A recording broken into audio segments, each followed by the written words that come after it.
Bismillah. Assalamualaikum warahmatullahi wabarakatuh.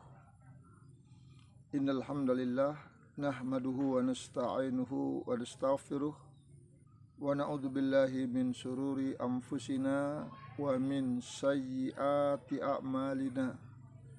May yahdihillahu fala mudhillalah wa may yudlilhu fala hadiyalah. Ashhadu an la ilaha illallah wahdahu la syarikalah wa ashhadu anna Muhammadan abduhu wa rasuluh alladzi la nabiyya ba'dah. Puji dan syukur marilah kita ucapkan kehadirat Allah Subhanahu wa taala. Salawat dan salam marilah kita tujukan kehadirat Rasulullah sallallahu alaihi wasallam, kepada keluarganya, sahabat-sahabatnya, dan orang-orang yang telah mengikuti sunnahnya sampai hari kiamat. Pendengar kaum muslimin dimanapun kita berada, bahwa Allah Subhanahu wa ta'ala telah menerangkan dalam Al-Quran bahwa musuh yang harus dihadapi manusia bukan musuh sembarangan, musuh yang sudah banyak pengalaman, yang telah mengeluarkan nenek moyang manusia, Nabi Adam alaihissalam, turun ke dunia ini. Ini keturunannya pengalaman yang begitu banyak, yang sudah banyak menggoda, melengsarkan, menggelincirkan orang-orang soleh daripada zaman nabi-nabi dahulu sampai hari ini dan juga sampai hari kiamat. Maka untuk itu pada kesempatan ini kita akan sampaikan sebab-sebab yang akan kita jelaskan kenapa setan itu bisa menguasai manusia. Apa sebab-sebab setan itu bisa menguasai manusia? Maka pada kesempatan ini mungkin dapat kita jelaskan beberapa sebab, yang sebenarnya ada 7 sebab, 7 poin yang akan kita jelaskan. Akan tapi waktu yang tidak mencukupi untuk dapat kita jelaskan 7 poin ini, maka mungkin ada beberapa poin yang dapat kita jelaskan. Bahwa sebab yang pertama adalah kekufuran dan syirik. Kekufuran dan kesyirikan, keduanya merupakan dosa yang paling besar. Dengan keduanya manusia durhaka kepada Allah Subhanahu wa taala, dan pelakunya akan kekal abadi dalam neraka jahanam. Keduanya adalah penyebab yang paling utama, yang paling diinginkan oleh iblis, oleh syaitan, untuk menguasai dan memperdayai manusia. Sebelum manusia melakukan kekufuran atau kesyirikan, setan tidak akan pernah diam, tidak akan pernah berhenti untuk menyesatkan dan menggelincirkan manusia, sampai ujungnya manusia itu kufur kepada Allah dan melakukan kesyirikan. Bangga dengan kekufuran, bangga dengan kesyirikan. Ini target jangka panjang yang diinginkan iblis untuk menyesatkan manusia. Allah Subhanahu wa ta'ala telah berfirman dalam surat Al-A'raf ayat yang ke-7, Inna ja'alna syayatin awliya lilladzina la yu'minun. Sesungguhnya kami telah menjadikan setan-setan itu pemimpin-pemimpin bagi orang-orang yang tidak beriman. Jadi orang-orang yang tidak beriman kepada Allah Subhanahu wa ta'ala, tidak memiliki tauhid di kepalanya, tidak memiliki tauhid di hatinya, tidak ada imannya kepada Allah, iman terhadap Al-Quran, jauh dari ilmu-ilmu yang bermanfaat, maka dijadikanlah baginya pemimpin-pemimpinnya setan. Bayangkan kalau setan itu jadi pemimpin, yang diikuti itu, yang dijadikan qudwah, contoh teladan itu adalah setan, bagaimana kejadiannya? Allah Subhanahu wa ta'ala juga telah menceritakan orang-orang dahulu yang tidak beriman kepada Allah, tidak melaksanakan perintah Allah. Di dalam surat yang panjang, surat Al-A'raf ayat 175 sampai 176, Allah berfirman di sini yang artinya, dan bacakanlah kepada mereka berita orang yang telah kami berikan kepadanya ayat-ayat kami, pengetahuan tentang isi Alkitab. Kemudian dia melepaskan diri daripada ayat-ayat itu, lalu dia diikuti oleh setan-setan sampai dia tergoda. Maka jadilah dia termasuk orang-orang yang sesat. Dan kalau kami menghendaki, sesungguhnya kami tinggikan derajat dengan ayat-ayat itu, tetapi dia cenderung kepada dunia dan menurutkan hawa nafsunya yang rendah. Maka perumpamaannya seperti anjing. Jika kamu menghalaunya, diulurkan lidahnya, dan jika kamu membiarkannya, dia mengulurkan lidahnya juga. Demikian itulah perumpamaan orang-orang yang mendustakan ayat-ayat kami. Maka ceritakanlah kepada mereka kisah-kisah itu agar mereka berfikir. Pendengar yang dimuliakan oleh Allah Subhanahu wa Ta'ala, bahwa ayat ini berbicara soal seorang alim di zaman Bani Israel yang dikenal dengan nama Bal'am bin Ba'ura. Ia terkenal dengan ilmunya dan kesalehannya. Namun pada akhir hidupnya dia terjerembab kepada lumpur maksiat, terjebak dalam bentuk kemungkaran.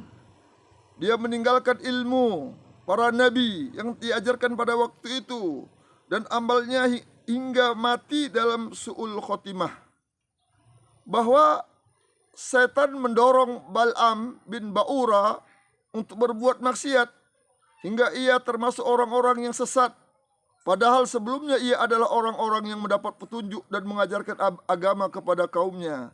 Akan tapi di akhir hidupnya dia tinggalkan seluruh ajaran agama. Dia pilih kemaksiatan, dia pilih kemungkaran, sampai-sampai matinya dia su'ul khotimah.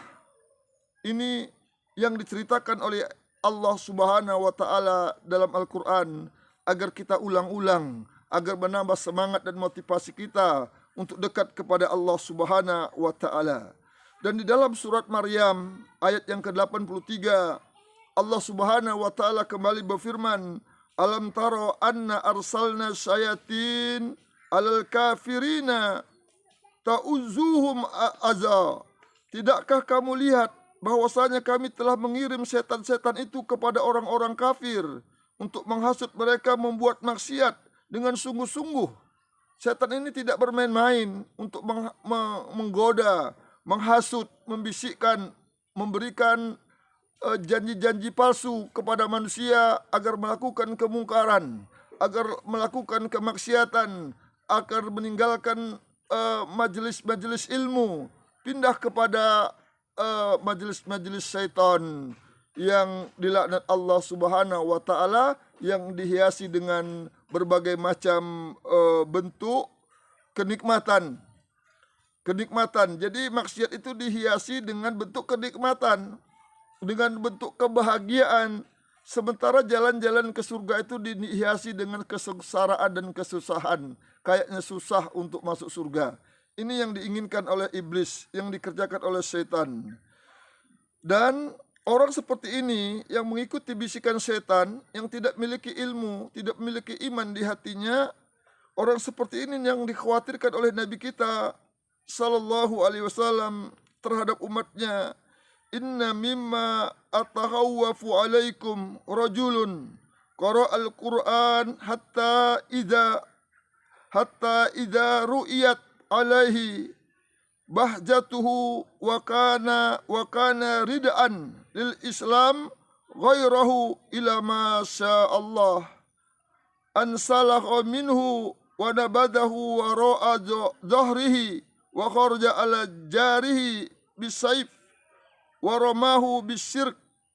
Di antara perkara yang sangat aku khawatirkan atas diri kalian, kata Rasulullah, adalah seseorang yang membaca Al-Quran hingga apabila ia telah dilihat kegembiraannya dengan Al-Quran dan Islam telah menjadi selendangnya, tiba-tiba ia terjerumus kepada hal-hal yang dikehendaki oleh Allah, kesesatan. Terjerumus kepada hal-hal yang dikehendaki oleh Allah, kesesatan. Maka ia pun meninggalkan Al-Quran dan mencampakkannya di belakang punggungnya. Ia menyerang ke tetangganya dengan pedang dan menuduhnya sebagai orang musyrik. Hudzaifah bertanya, "Wahai Nabi Allah, manakah di antara keduanya yang lebih dekat kepada kesyirikan? Orang yang dituduh ataukah orang yang menuduh?" Beliau menjawab, "Justru orang yang menuduh." Hadis sahih riwayat Ibnu Hibban. Jadi kita harus disuruh untuk dekat dengan Al-Quran, memahami, ngambil ibrah, pelajari, dekat dengan Al-Quran, pahami, menghiasi diri dengan apa yang telah diperintahkan oleh Allah Subhanahu wa Ta'ala. Yang kedua adalah melupakan zikir kepada Allah Subhanahu wa Ta'ala. Tidak ingat lagi kepada Allah Subhanahu wa Ta'ala. Mengapa setan bisa menguasai mereka? Jawabnya melupakan zikir kepada Allah. Zikir adalah benteng, pengusir, pengekang, penghancur setan yang paling kuat. Yang penyebab mendapatkan ridha Allah dan penghilang duka cita dan kegelisahan dari dalam jiwa. Maka zikir mendatangkan rasa senang, zikir mendatangkan rasa bahagia, zikir mendatangkan kelapangan, zikir mendatangkan kekuatan dan menerangi hati, membersihkan karat-karat hati, menghapuskan dosa-dosa dan kesalahan, menghilangkan jarak antara hamba dan Robnya. Zikir itu adalah penyebab turunnya ketenangan, naungan rahmat dan kerumunan malaikat dengan zikir. Siapa yang berpaling dari zikir, maka ia mengalami kehidupan yang sempit dalam kebutaan di akhirat. Allah Subhanahu wa Ta'ala telah berfirman dalam surat Toha ayat 124, "Wa man a'rada an zikri fa inna lahu ma'isatan dongka wa nahsuruhu yaumal qiyamati a'ma."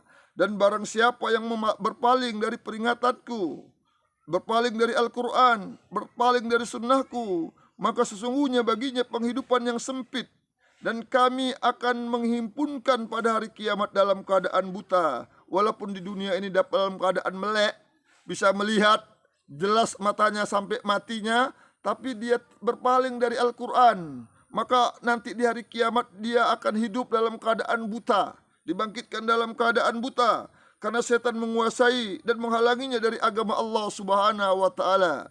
Wa may ya'su an dzikri rahman nuqayyid lahu syaitan fahuwa lahu qarin wa innahum la yasuddunahum an sabilihi wa yahsabuna annahum muhtadun. Barang siapa yang berpaling dari pengajaran Rabb yang Maha Pemurah, berpaling dari Al-Quran, kami adakan baginya setan yang menyesatkan, maka setan itulah yang menjadi teman yang selalu menyertainya, dan sesungguhnya setan itu benar-benar menghalangi mereka dari jalan yang benar, dan mereka menyangka bahwa mereka mendapat petunjuk.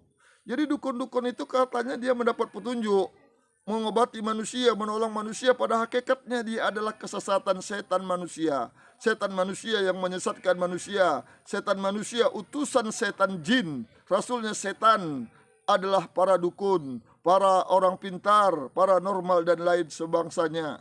Oleh sebab itu Allah melarang untuk datang ke sana. Maka kita akan ingat berzikir kepada Allah, dekatkan diri dengan Al-Quran. Al-Quran akan menyelamatkan manusia yang mengamalkannya, yang dekat dengannya di dunia, dan akan menyelamatkannya sampai di akhirat. Pendengar yang dimuliakan oleh Allah Subhanahu wa Ta'ala, kalau setan yang menjadi teman, coba dibayangkan kemana arah jalan yang akan dilalui, kemana kita akan dibawa. Allah Subhanahu wa Ta'ala telah terangkan, wa may yakuni syaiton lahu qarina fasaikirina, dan barang siapa yang mengambil setan itu menjadi temannya, maka setan itulah teman yang seburuk-buruknya, dalam surah An-Nisa ayat 38. Jadi ini yang dapat kita sampaikan pada kesempatan ini. Kita berlindung kepada Allah Subhanahu wa Ta'ala, banyak-banyak mohon pertolongan kepada Allah agar kita didekatkan kepadanya, dimudahkan untuk taat kepada Allah, dimudahkan pula untuk meninggalkan segala yang dilarang Allah. Assalamualaikum warahmatullahi wabarakatuh.